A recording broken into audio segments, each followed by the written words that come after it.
सभी भगवत प्रेमियों को हमारी राधे राधे। मानव जीवन का सर्वोत्कृष्ट फल सत्संग श्री भक्तमाल कथा के माध्यम से हमें मिलने जा रहा है। श्री भक्तमाल कथा के प्रधान श्रोता हमारे श्री प्रिया प्रीतम जी हैं। उनके श्री चरणों में प्रणाम करते हुए आइए आज के भक्त चरित्र का श्रवण करें। शिव भक्त उपमन्यु। भक्तराज उपमन्यु परम शिव भक्त वेद तत्व के ज्ञाता महर्षि व्याघ्रपाद के बड़े पुत्र थे। एक दिन उपमन्यु ने माता से दूध मांगा। घर में दूध था नहीं। माता ने चावलों का आटा जल में घोलकर उपमन्यु को दे दिया।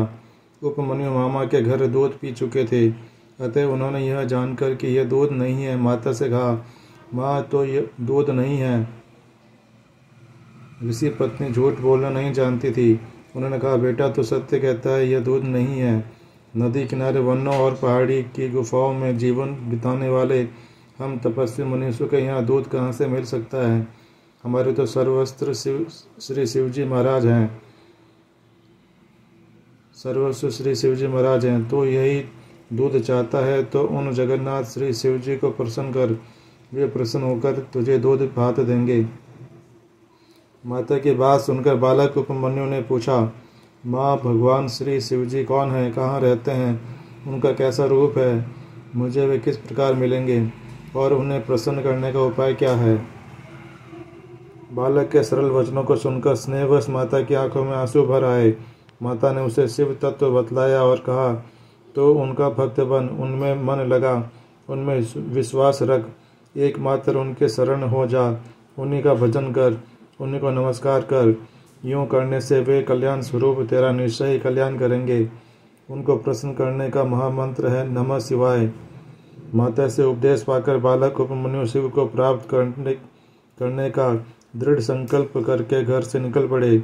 वन में जाकर प्रतिदिन नमः शिवाय मंत्र के द्वारा वन के पत्र पुष्पों से भगवान शिव जी की पूजा करते और शेष समय मंत्र जप करते हुए कठोर तप करने लगे। वन में अकेले रहने वाले तपस्वी उपमन्यु को पिशाचों ने बहुत कुछ सताया, परंतु उपमन्यु के मन में न तो भय हुआ और न विघ्न करने वालों के प्रति क्रोध ही। वे उच्च स्वर से नमः शिवाय मंत्र का कीर्तन करने लगे। इस पवित्र मंत्र के सुनने से मरीचि के साप से पिशाच योनि को प्राप्त हुए। उपमन्यु के तप में विघ्न करने वाले वे मुनि पिशाच योनि से छूटकर पुनः मुनि देह को प्राप्त हो कृतज्ञता के साथ उपमन्यु की सेवा करने लगे। तदंतर देवताओं के द्वारा उपमन्यु की उग्र तपस्या का समाचार सुनकर सर्वांतर्यामी भगवत वत्सल भोलेनाथ श्री शंकर जी भक्त का गौरव बढ़ाने के लिए उनके अनन्य भाव की परीक्षा करने की इच्छा से इंद्र का रूप धारण कर श्वेत वर्ण ऐरावत पर सवार हो उपमन्यु के समीप जा पहुँचे। मुनि कुमार भक्त श्रेष्ठ उपमन्यु ने इंद्र रूपी भगवान महादेव को देखकर धरती पर सिर टेक कर प्रणाम किया और कहा, देवराज आपने कृपा करके स्वयं मेरे समीप पधारकर मुझ पर बड़ी कृपा की है, बतलाइए मैं आपकी क्या सेवा करूं। इंद्र रूपी परमात्मा शंकर ने प्रसन्न होकर कहा, हे सुव्रत, तुम्हारी इस तपस्या से मैं बहुत ही प्रसन्न हूँ। तुम मुझसे मन माना वर मांगो, तुम जो कुछ मांगोगे वही मैं तुम्हें दूंगा। इंद्र की बात सुनकर उपमन्यु ने कहा, देवराज आपकी बड़ी कृपा है, परंतु मैं आपसे कुछ भी नहीं चाहता। मुझे न तो स्वर्ग चाहिए न स्वर्ग का ऐश्वर्य ही। मैं तो भगवान शंकर का दासानुदास बनना चाहता हूँ। जब तक वे प्रसन्न होकर मुझे दर्शन नहीं देंगे तब तक मैं तप को नहीं छोड़ूंगा। त्रिभुवन सार सबके आदि पुरुष अद्वितीय अविनाशी भगवान शिव को प्रसन्न किए बिना किसी को स्थिर शांति नहीं मिल सकती। मेरे दोषों के कारण मुझे इस जन्म में भगवान के दर्शन न हो और यदि मेरा फिर जन्म हो तो उनमें भी भगवान शिव पर ही मेरी अक्षय और अनन्य भक्ति बनी रहे। इंद्र से इस प्रकार कहकर उपमन्यु फिर अपनी तपस्या में लग गए। तब इंद्र रूपधारी शंकर ने उपमन्यु के सामने अपने गुणों द्वारा अपनी ही निंदा करना प्रारंभ किया। मुनि को शिव निंदा सुनकर बड़ा ही दुख हुआ। कभी क्रोध न करने वाले मुनि के मन में भी इष्ट की निंदा सुनकर क्रोध का संचार हो आया और उन्होंने इंद्र का वध करने की इच्छा से अघोरास्त्र से अभिमंत्रित भस्म लेकर इंद्र पर फेंकी और शिव निंदा सुनने के प्रायश्चित स्वरूप अपने शरीर को भस्म करने के लिए आग्नेय धारणा का प्रयोग करने लगे। उनकी यह स्थिति देखकर भगवान शंकर परम प्रसन्न हो गए। भगवान के आदेश से आग्नेय धारणा का निवारण हो गया और नंदी ने अघोरास्त्र का निवारण कर दिया। इतने में ही उपमन्यु ने चकित होकर देखा कि ऐरावत हाथी ने चंद्रमा के समान सफेद कांति वाले बैल का रूप धारण कर लिया और इंद्र की जगह भगवान शिव अपने दिव्य रूप में जगत जननी उमा के साथ उस पर विराजमान है। वे करोड़ों सूर्यों के समान तेज से आच्छादित और करोड़ों चंद्रमाओं के समान सुशीतल सुधामयी किरण धाराओं से घिरे हुए हैं। उनके शीतल तेज से सब दिशाएं प्रकाशित और प्रफुल्लित हो गई। वे अनेक प्रकार के सुंदर आभूषण पहने थे। उनके उज्ज्वल सफ़ेद वस्त्र, सफ़ेद फूलों की सुंदर माला उनके गले में थी। श्वेत मस्तक पर चंदन लगा था। श्वेत ही ध्वजा थी। श्वेत ही यज्ञोपवीत था। धवल चंद्र युक्त मुकुट था।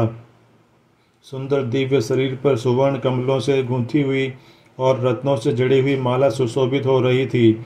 माता उमा की शोभा भी अवर्णनीय थी। ऐसे देव मुनिवंदित भगवान शंकर के माता उमा के सहित दर्शन प्राप्त कर उपमन्यु के हर्ष का पार नहीं रहा। उपमन्यु गदगद कंठ से प्रार्थना करने लगे। भक्त की निष्कपट और सरल प्रार्थना से प्रसन्न होकर भगवान शंकर ने कहा, बेटा उपमन्यु, मैं तुझ पर परम प्रसन्न हूँ। मैंने भली भांति परीक्षा करके देख लिया कि तू मेरा अनन्य और दृढ़ भक्त है। बता तू क्या चाहता है। यह याद रख कि तेरे लिए मुझको कुछ भी अदेय नहीं है। भगवान शंकर ने स्नेह भरे वचनों को सुनकर उपमन्यु के आनंद की सीमा न रही। उनके नेत्रों से आनंद के आंसुओं की धारा बहने लगी। वे गदगद स्वर से बोले, नाथ, आज मुझे क्या मिलना बाकी रह गया। मेरा यह जन्म सदा के लिए सफल हो गया। देवता भी जिनको प्रत्यक्ष नहीं देख सकते, वे देव आज कृपा करके मेरे सामने विराजमान हैं। इससे अधिक मुझे और क्या चाहिए। इस पर भी आप यदि देना ही चाहते हैं तो यही दीजिए कि आपके श्री चरणों में मेरी अविचल और अनन्य भक्ति सदा बनी रहे। भगवान चंद्रशेखर ने उपमन्यु का मस्तक सूंघकर उन्हें देवी के हाथों में सौंप दिया। देवी जी ने भी अत्यंत स्नेह से उनके मस्तक पर हाथ रखकर उन्हें अविनाशी कुमार पद प्रदान किया। तदंतर भगवान शिव जी ने कहा, बेटा, तू आज अजर अमर तेजस्वी यशस्वी और दिव्य ज्ञान युक्त हो गया। तेरे सारे दुखों का सदा के लिए नाश हो गया। तू मेरा अनन्य भक्त है। यह दूध भात की खीर ले। यह कहकर शिवजी अंतर्ध्यान हो गए। उपमन्यु ने ही भगवान श्री कृष्ण को शिव मंत्र की दीक्षा दी थी। आज के हमारे भक्त चरित्र का वर्णन इतना ही। कल हम एक नए भक्त चरित्र के साथ श्री प्रिया प्रीतम जी के समक्ष प्रस्तुत होंगे। आपको हमारी राधे राधे।